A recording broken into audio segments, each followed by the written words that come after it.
Hello! Today I want to show you how I made this very simple little wallet. There are so many different wallet designs online, probably thousands of different ways to make one. But I really wanted to use a patchwork panel for mine, so I needed to avoid adding too much bulk. A lot of wallet designs use fabric folded into several layers to create the pockets, and that can look beautiful when you're working with a single piece of fabric. But I wanted to use scraps, play with patchwork ideas, and make something a little more interesting. So I decided to use a construction method that doesn't require folding the main panel into multiple layers. On the screen, you can see the templates I prepared. I need 2 rectangles. I printed mine, but of course you can simply draw them by hand. They measure 5 by 6.5 inches. For one rectangle, I rounded the corners. This will be the main wallet piece. The second rectangle stays as it is and will be used for the pocket. I'll start with the main piece. I chose 2 fabrics that work nicely together, and I'm going to stitch them onto a base layer. For the base, I'm using a viscose cleaning cloth. This is simply the kind of cleaning cloth you can find in the cleaning aisle of many stores. They come in all kinds of brands, thicknesses, sizes, and colors. The main thing I look at is the fiber content, and I try to choose one with a high percentage of viscose. The one I'm using here is 82% viscose, which works very well for me. I usually wash my finished projects in the washing machine on a regular cycle, and I press them with steam without any problems. I really like using this type of cloth in patchwork projects. It gives pouches, wallets, and bags some structure, while still keeping them soft, lightweight, and durable. I cut a piece of the cloth slightly larger than my template. That gives me a little extra room, so I can trim everything nice, and even after quilting.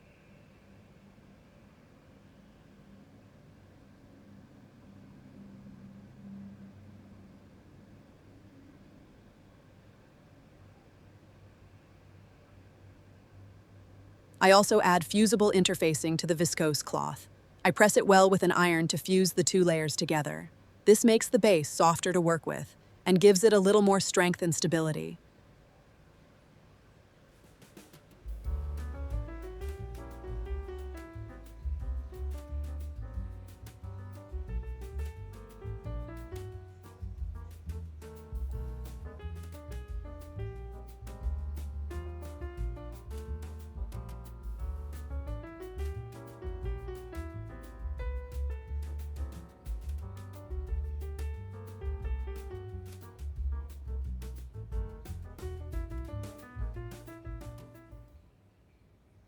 From here, you can create almost any patchwork design you like. For this wallet, I chose 1.5-inch wide strips, and I'm simply stitching them onto the base, one after another. But you could definitely try a different patchwork design here. Once everything is stitched, I trim the panel using my template.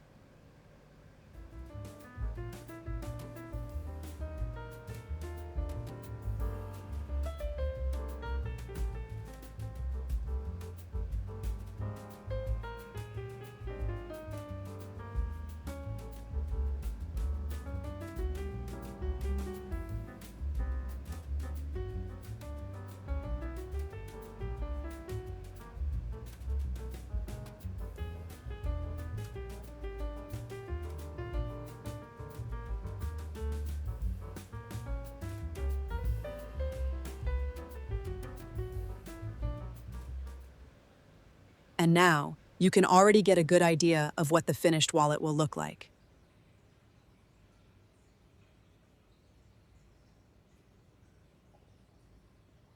Next, I cut the same shape from a regular piece of fabric. This will be the lining.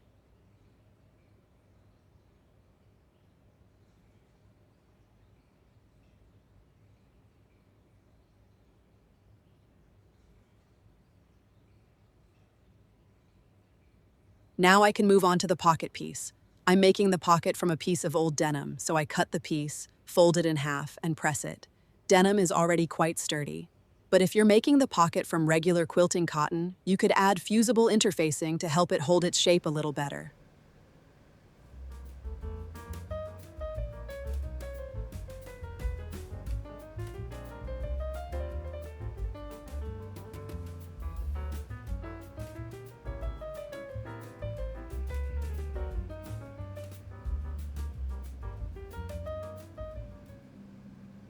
I place the pocket onto the lining and secure it in place. You could simply pin it, but I like to stitch it down with a quick line of stitching.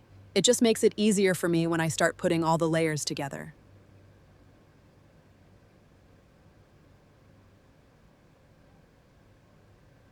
I also cut a 1.5-inch wide strip to make a small hanging loop for the wallet.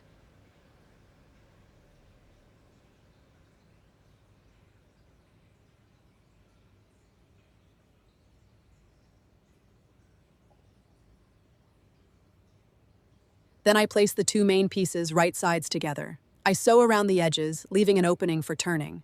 I also trimmed away about 1/4 of an inch of the viscose layer along the bottom edge. This helps reduce the bulk where I'll be stitching.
Now I just need to trim away the extra fabric at the corners and around the curved areas at the top.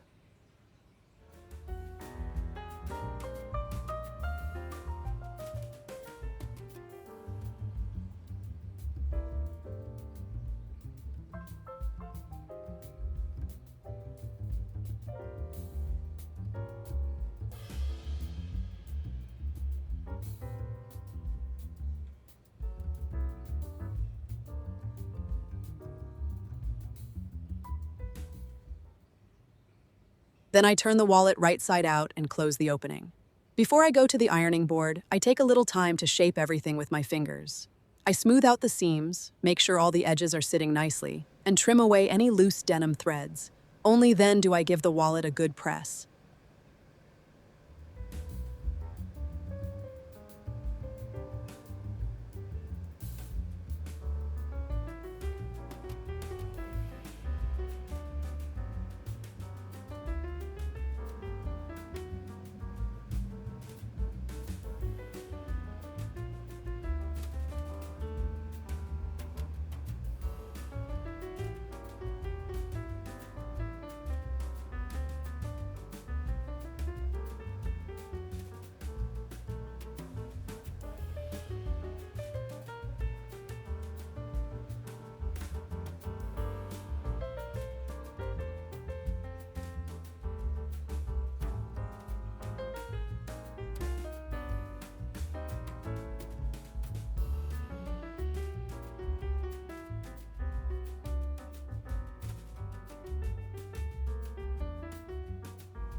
And this is how nice and even everything looks after pressing.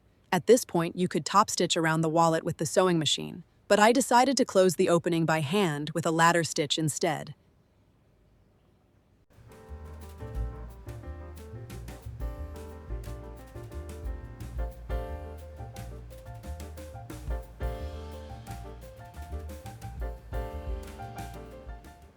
And that's all the sewing finished.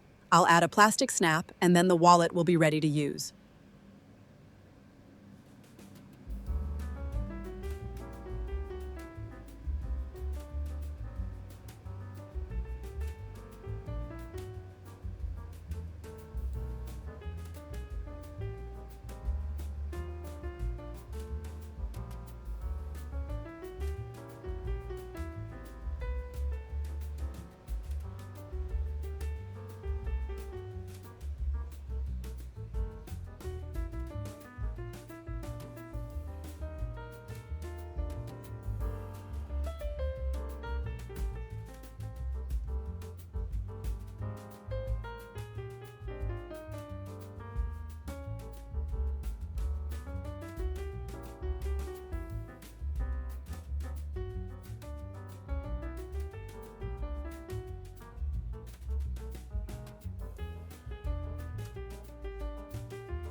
I really like how this little wallet turned out. Now I want to make a few more as gifts for friends. And I definitely want to try making one with crazy patchwork. Crazy patchwork doesn't always work well for very small projects because there can be a lot of seams. Several layers can overlap in the same area, and that creates extra bulk. But with this construction method, I think it could work really well. So I'm already planning to make my next little wallet with crazy patchwork. For now, thank you so much for watching me make this little one, and I hope you have lots of fun with your own sewing projects.